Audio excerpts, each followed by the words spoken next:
Muling pinatunayan ang lakas ng pagkakaisa at malasakit ng pamahalaan at kapulisan nang matagumpay na naihatid ang tulong mula sa lalawigan ng Sorsogon para sa mga apektadong residente ng Ginubatan, Albay, kaugnay ng phreatic eruption ng Mayon Volcano nitong nakaraang Sabado, Mayo 2, taong kasalukuyan.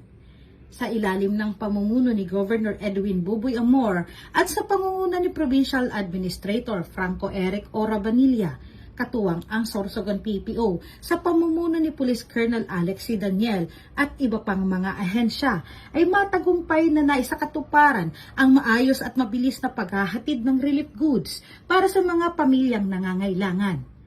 Bilang bahagi ng pagtutulungan, aktibong nakiisa ang kapulisan sa isinagawang repacking ng mga relief goods noong araw ng Linggo upang mas mapabilis ang pamamahagi ng tulong sa mga apektadong komunidad. Ang koordinadong aksyon ng PNP at ng pamahalaang panlalawigan ng Sorsogon ay patunay ng matibay na ugnayan at iisang layunin, ang makapaghatid ng agarang tulong sa oras ng sakuna. Sa pamamagitan ng sama-samang pagkilos na ipakita ang epektibong disaster response na nakasentro sa kapakanan ng mamamayan.